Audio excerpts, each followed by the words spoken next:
Episode of the Marketing Podcast is brought to you by Neighborhood Domains. Every business needs a domain name, including yours. Visit neighborhooddomains.com and use offer code MARKETING to get 10% off hosting and domain registration. On this episode, we are talking about more Facebook news, there's some scooter wars going on, a new kind of TV ad, and Google Search Console.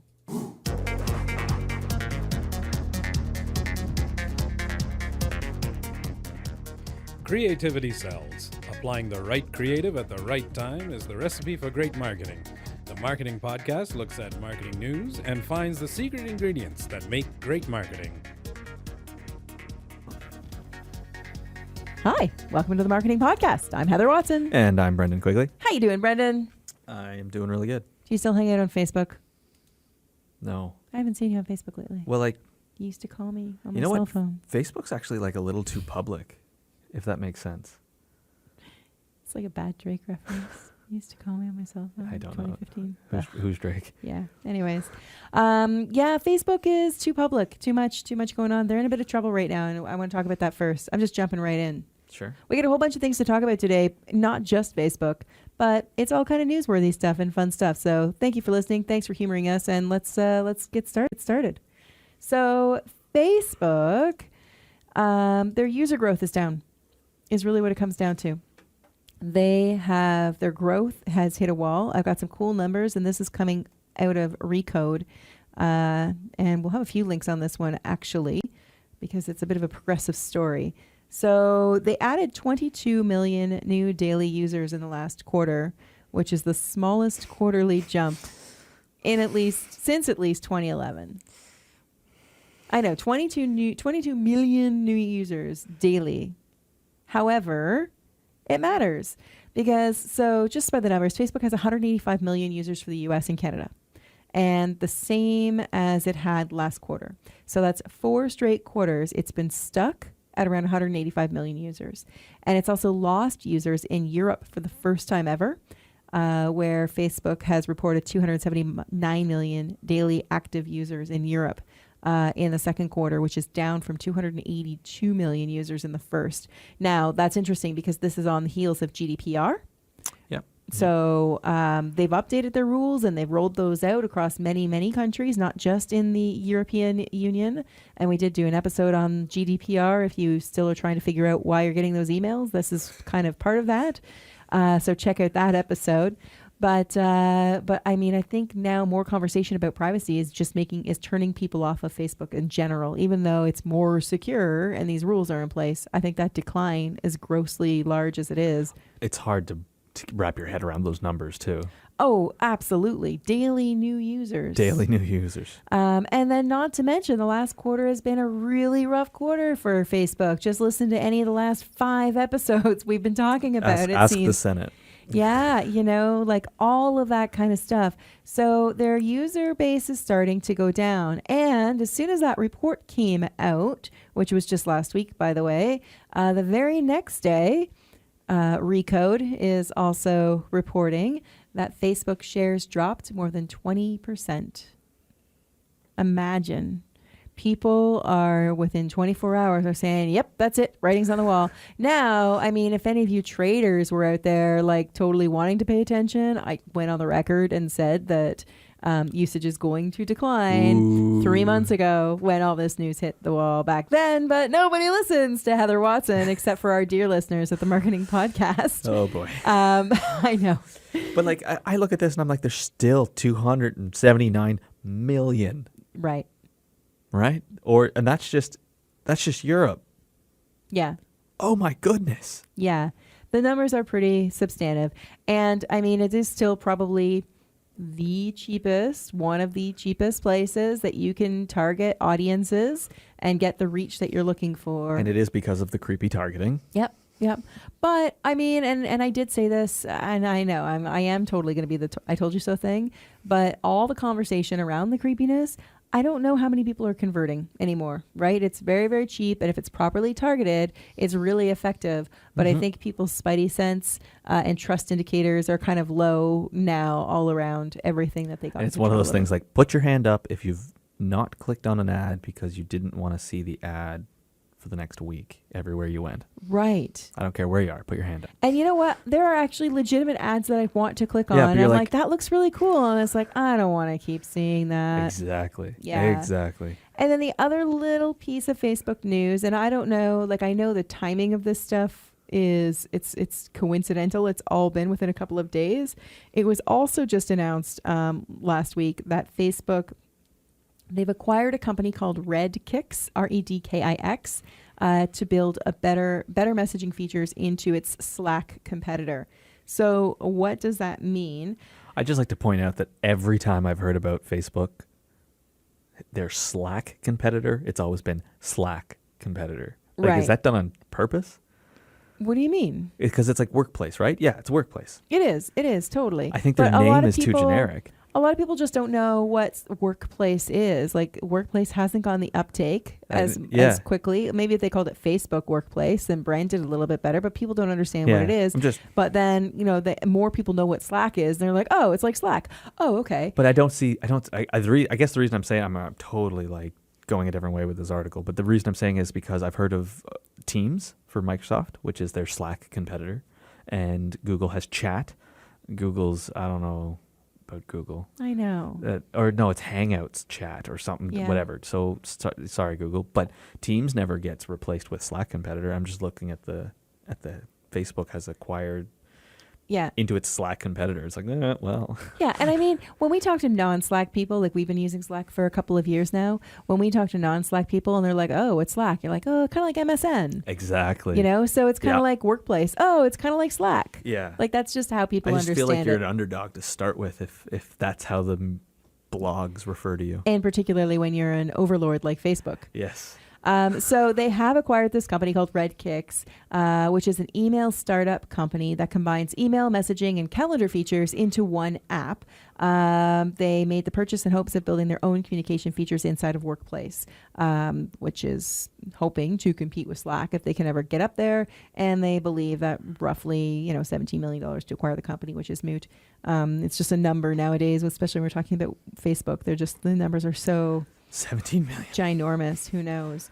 Yikes. So Workplace, so you're seeing all this change going on. There's some great in the same Recode article pieces about, when Workplace debuted in 2015, they wanted it just to be, it's a subscription business for Facebook, right? And the hope was that it would provide Facebook with an alternative revenue stream, considering the slow revenue growth. So it's pretty intriguing considering all the challenges that they've had in the last 6 months and the news that just broke as well with respect to their numbers. And just for comparison, you're talking about the Slack competitor. It is valued at more than $5 billion now in public sphere. Who uses it? Does anybody use it? Slack? No, Workplace. I'm talking about work. I'm talking about Slack is worth okay. Yeah, Slack is valued at more than $5 billion, with more than 70,000 paying customers, and is projecting $1 billion in revenue just in 2018. And the Redkicks talent and technology that Facebook has acquired, they're hoping, obviously that they're going to shut down the Redkicks app. So there goes, Facebook shutters yet another company just to buy the talent, basically. So that's the news out of Facebook today. I don't think Facebook's going anywhere. I don't think it's going anywhere fast. I think they're sort of stuck doing what they're doing. They're trying to innovate. And if it weren't for, say, Instagram and WhatsApp, they'd be in trouble. Instagram is really what's, I say paying the bills. Facebook's paying the bills. Oh yeah. But it's, But that's where their acquisition is happening. Yeah. On Instagram. Yeah. Do you have a scooter? Like a motor scooter? Yeah. I had like a push scooter when I was a kid. Right. I was cool. Yeah. No skateboard, scooter. Yeah. No. Yeah. You have a plasma car. I have a plasma car too. You know what we did with the scooter? Mm. One guy rode the bike and there was a rope, and then you held onto the rope with one hand and then you drove the scooter with the other. Risky. It hurt. It hurt. There's no way you got out of a turn without it like falling over. Yeah. Yeah, no, the electronic scooters, and what were those boards that everybody had, like 2 Christmases, the hoverboards? So it's like every kid wanted one, and now no kid wants one. Yeah. So this is fun, and I just thought it was super cool, and I don't even know why we're talking about it other than it's really nerdy. It's scooters. Racked.com is reporting that Segway, now you know what a Segway is, right? Yep. Like Mall Cop, Segway. They've got new electric skates. These are cool. Right? We need to share this on the marketingpodcast.ca. As we always do, we'll put the link up. There's a little demo video too, that you can watch. But basically, they look like, those shoes. What do they call them? They're like With the wheels in the back and the heels? Wheelies? Wheelies? No, to me, they look like those shoes that, like they're spring kangaroo shoes or whatever they call them. Yeah. So it's like a flat running shoe. I was with never allowed into either of these things. A sprung-loaded thing, right? Except they've got wheels on them, and 3 of them, and you can go forward and back. So this is the new entry into the electronic mode of transportation. Oh, and actually the article actually references Heelys. That's hilarious with the built-in wheels. So these are e-skates that are meant to be worn in combination with your own shoes. So you don't, that's cool because it's not extra hardware and things that you have to buy. And they consist of platforms that you stand on and control by leaning in the direction you want to move. I think this is like great for Canadian road hockey. 45 minutes? That's a legit commute for somebody. Yeah, on a full charge, on a single charge. 7.5 miles per hour, and you can go 45 minutes. A smartphone app controls their settings, and there's a light at the bottom so that they can be used at night. Yeah, it's going to be fast, and you're going to get on them and just go as fast as you can. Isn't that crazy? And they must know when you're on them, because like if you step off, you don't want one of them just like taking off. Rolling away. Yeah, that'd be crazy. And they cost around $400 US, and they'll be available later next month. Cheaper than most people's smartphones. Right. And this can get you to work. And it can get you to work. At 7.5 miles per hour. Yeah, it's a little scary to me, but I think they're pretty cool. And I don't know. We're just talking about it because I just think they're neat. Has nothing to do with marketing. Has nothing to do with technology. I'm sorry, listeners from it has everything to do with technology. But I'm deviating from the marketing shtick. Well, I'll go on to the marketing thing. They can't call something drift without them being able to go sideways. And they can. You control it by leaning into it. No, but drifting is when you drive sideways. Yeah. Like these, I'm picturing like balls that can go any way you want. Yeah. Whatever. That's my only marketing thing. Yeah. I mean, hey, they're coming out in August. Can we hack them to go faster? Maybe. Like, can I have 20 minutes, but at like a cruising warp 20 speed, miles per hour? Probably. Okay. Yeah, and of course, from a marketing perspective, they're launching this in August. I always worry about this stuff. I don't know about where all of you fine listeners live, but as a Canadian citizen, obviously, we have seasons and winter and things that aren't really great for doing this kind of activity. We have winter, and road construction. Yeah, and so you actually just hit it. Road construction, and it's not even actually construction, but there aren't too many. I used to rollerblade when I was in college as a means of transportation, and many of the roads in the community are quite dangerous for rollerblading on, not because of road traffic, but just because of potholes, like loose gravel, weird areas in like when the road and you're driving, it's like ka-chunk, ka-chunk, ka-chunk. There's my sound effect. How's that? Ka-chunk. Let me look up a sound effect. Yeah, let's look up a ka-chunk one. So it's not all that comfortable to ride. So I look at these and think, I don't know, like on a nice, freshly paved area, it might be awesome, but on our Canadian roads and streets, I don't think they'd be pretty cool. But then they show this girl on them, and you see like little cracks in the pavement and all that kind of stuff. So maybe they're not bad. It looks like mini Dark Knight wheels. And when I say Dark Knight, the motorcycle from Dark Knight. Yeah. The wheels are like fat wheels. That's what it looks like. Yeah. So maybe they're designed to like handle those cracks. Yeah, that's true. In the urban landscape. That's true. Are you still looking for a sound effect, or can we move on to the next story? You know what? The problem is I can't test the sound effect before I play it, so I am going to Let's bail on that plan. So the next one, and this one actually should have followed the Facebook piece more appropriately. We're talking about targeted ads, and this is coming out of the Wall Street Journal from last week as well. AMC, the television production house, has partnered with a company called Sorensen to sell targeted TV ads. So historically, TV networks have sold ads which target broad groups of people, right? Like, so if you're targeting something towards women, you're going to advertise your product on the women's network or other channels that are, on Oprah or whatever women are watching. Whereas, and that was the best targeting that you can get. But AMC is looking to change that. So AMC owns Sundance TV, WeTV, the IFC, which is the Independent Film Channel, and they've partnered with the technology company Sorensen to send different ads to different households' smart TV screens based on data about viewers and their behavior. So their ad targeting technology currently only works on TVs made by Samsung, but the company said that it's in the process of partnering. They'll be working with additional TV manufacturers. So like I say, networks generally sell ads based on broad age and gender demographics. So being able to get a little bit more what they're calling addressable advertising allows TV networks to charge higher ad rates for their television spots. Addressable advertising has been something that's grown in popularity with advertisers, of course, because of Facebook. We want that hyper-targeted geo and age, gender targeting. So bringing this capability into our toolbox, this is AMC talking, allows us to enhance the opportunity for existing clients and bring new clients into the AMC network's family. What do you think about that? I think if they were free TVs, it'd work. They're TVs people have already bought. Maybe. They're in your home. I wonder how many, like, I wonder what, that's the thing about Facebook. It's free and everyone bought into it, and then they started charging for ads. Like, a lot of people have TVs that are dumb TVs or old TVs, or they're buying new TVs, but maybe not Samsung, or they're, you know what I mean? So I wonder what is the reach. I could see how TVs might get subsidized to encourage people to buy them. I also think that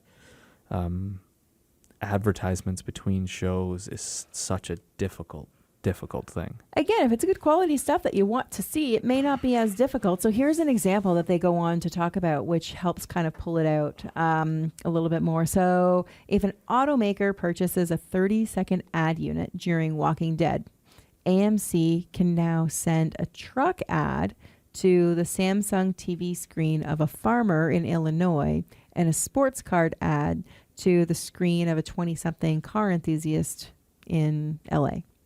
And the rest of the people watching the show at that time might see an ad for a standard 4-door car or minivan. Still an ad. Sure. I guess part of the reason I'm going there is because I think there has been success with like ad placement in original content on places like Netflix and Amazon, where it's like there's still advertisements. They just don't run between the episodes or during the episode, but they're in the advertisement. I think of like Chuck. Did you ever watch Chuck? So Chuck, I think it went for 5 seasons. The 5th season was very short, and it was somewhere around the 3rd season or 2nd or 3rd season where Subway started sponsoring the show. And like in a big way, like someone was eating a Subway sub every episode. Right. And it was a comedy, and so it kind of worked. It didn't like, I didn't notice until like a season was done, and I was like, there was a lot of Subway in that show. Right. And what happened was, I think the story goes, someone will correct me, but they weren't doing so well. They needed additional revenue to finish out the show. So they brought Subway in as a sponsor. And I think that's where TV's headed, because we see like Amazon and Netflix and now the Worlds of DC, which is a DC universe subscription service where they're making custom content just for their DC stuff. And Disney's coming out with their own streaming service in 2019. Right. So it's like they won't be showing ads because they are the ad. And I feel like that's where it's headed. It's like car companies are going to have to like put their truck in The Walking Dead. Right. Right. Which has been around forever. I think having product placement. Domino's Pizza struck it rich with Teenage Mutant Ninja Turtles. Right. Back when that first was a thing in the 90s or late 80s, whenever that first came out. But here's another scenario that they talk about, which I think is really interesting as well, because when we talk about advertising on Walking Dead, still staying with that scenario, it's not really accessible to the local advertiser. Right? Jane's Flower Shop can't really buy 2 or 3 spots on Walking Dead because the reach, like she doesn't want to reach across the nation. She wants to reach the people in her backyard. And what they're saying is, in this scenario, they'll be able to scribe out 2 minutes of ad time in which local advertisers can now just purchase an ad. And I can see where the benefit of that would be, because TV shows have a clear demographic. They appealed. Actually, TV shows get made to hit a demographic. And so you just put your ad next to the demo of the TV show that's playing, and you only have to do all the TVs within 100 miles, and someone 200 miles away from you is doing the same thing. Yeah. Yeah. So that's got an interesting application, because otherwise local businesses typically are only advertising on their local TV station, if that exists, if that's a vehicle that they want and they think that that's the target market. And usually it's around the local news, because at least everybody's watching that. The other thing this does is turns the ads on TV into like a bidding system, where it'll be cheap to start, but then once everyone gets in, just like Facebook, the prices will fluctuate incrementally, just go like up. AdWords. Yeah. And that's of course the broadcasters want that. Yeah. You know? Well, and it just, like I say, it opens up the broadcasters to a whole new segment of advertising. So food for thought anyways. Hopefully they discount our TVs. That's it. Like I don't have a smart TV, and the amount of time that it would take to convert. I mean, I think the last time I bought a television set was 13 years ago. I mean, it's plasma. Like, it's that level of technology. It's not Ultra HD, but like, how long is a television set lasting in your home? And so, I'm not buying a smart TV just to have a smart TV. But I wonder if there's a Best Buy partnership to be had between AMC and their advertisers, to be like, hey, the more you subsidize, the more people have these, the more you can reach out to them. Yeah. But it really is about getting the technology in people's homes. And sure, lots of people have smart TVs, and maybe I just don't value television enough to have a smart TV or have super duper quality. I have one more piece to talk to you about, and I don't know much about this. So Google has just announced last week that they're going to stop supporting public URL submissions to its search and index. And nobody cares. I don't even know what this means. So the quote add URL page, which is still listed in its help document, now redirects to the Google Search Console login page. And I know we use Google Console a lot, or Google Search Console, but a lot of people don't know that it exists, and now they're going to be forced to know that it exists. So talk about that for a bit. Okay, so basically what's going on here is Google had a page where anyone could submit a URL for Google to then go and troll with their little Google robots that crawl around the websites and index all the pages. I honestly didn't know it existed, because we've always used the Google Search Console, which is obviously Google's preferred route, because they've shuttered. Yeah. So basically, if you've got a website and you're like, hey, I'd really love it if someone could find my website on Google, but I mean, I built it and it's been 2 weeks and I still can't get myself on Google. The first question I'm going to ask you is, have you told Google you exist? And this is how you do it. Google Search Console. You sign up. There's a thing called Webmaster Tools, and you can actually submit what is called a sitemap, which basically tells Google what pages exist on your site. Google will come and troll your site. And when I say troll, I mean troll, not like make fun of it. That would be awesome, though. It would be. But referring back. Yeah, no, never mind. I won't. So they'll come and crawl all the sites that you said or told them to crawl, and then they'll actually give you errors, like if something was wrong on your website, and wrong usually means like structurally something's wrong, or it couldn't find a certain tag or information that it was expecting that wasn't there. And the real benefit to this is that you know that Google has indexed your site, and you can start to pull out, if you connect Google Search Console with analytics and other products, you can start to pull out things like what are people searching to find your site, and all this cool information. So if you have a website that you haven't done this, or your web developer hasn't done this, but you're like, hey, I'm on Google. How did that happen? It's likely because Google finally found you. So, alas, long lives. Yeah. So if you've been around for 10 years, Google knows about you. There was a link somewhere that eventually brought them to you, and then they crawled around your website and they found all the information they could find. But here's the thing: the Google bot doesn't come every day. Like it crawls the entire website or entire internet and then does it again. So if there's been changes to your website, like if there are pages that you've created since Google crawled it last, they won't be indexed. And another thing I get asked is like, how do you get your URL in Google to have all these like sublinks? You don't. Google does. That's building a proper structure in your website and having Google sort of troll your website to figure out what those main links inside your website are. And so that's where submitting a sitemap to Google Search Console really helps. And if you're on a platform like WordPress, there are apps that will dynamically keep your sitemap updated.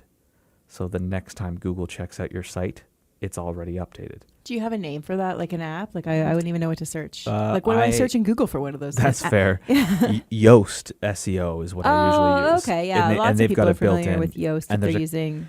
There's a couple other like all-in-one social media plugins that will also have it built in, and then there are some that are just sitemaps. So it depends on what you need. And then the other thing I would add to this is Bing has their webmaster tools also. People often forget Bing exists, and real people use Bing to search.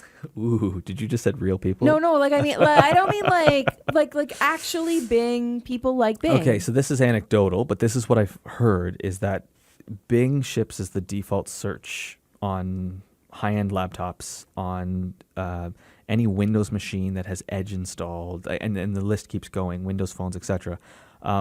And a lot of people just take their machine right out of the box. This is it. And don't make, like they're not installing Chrome. Us nerdy people change things, and people who like to see Google might change their homepage to Google, but rich folk don't. And so I have heard, this totally anecdotal, is that you get less sales through Bing, but better value. Better value per sale. I use DuckDuckGo. Oh, you're like privacy conscious? They slammed, that's a different topic, but they slammed Google when Google got hit with that antitrust. It's the business they're in, man. They deserve to be slammed. They're allowed to slam them, yeah. Yeah. So Google Search Console, definitely one of our favorite things. I know we're like all over the place now. Here's the favorite thing. But if you haven't done it, it's still worth doing. Like even if you're on Google, like definitely go check out Google Search Console. And this is something you can do, or something your web developer can do. Basically, they just need access to your website to verify. And it's definitely worth doing. Yeah. And the add URL or whatever, they've just got rid of that. Then don't pay attention to that. Don't pay attention. Just don't do that part. Do the Google Search Console, and then the Google will know that you exist. Yeah. Awesome. That's it. We have a show. I'm gonna go DuckDuckGo Bing and see what comes up. Duck, go Bing. Bing. Thanks so much for listening, guys. We really love it that you're listening to us. We are having a blast doing this. Shoot us a note on Twitter, on Facebook, on Instagram. Send us a carrier pigeon, whatever it takes. Let us know you exist and say hello. We're at themarketingpodcast.ca where you can find all the links to all that jazz. And for The Marketing Podcast, I'm Heather Watson. And I'm Brendan Quigley.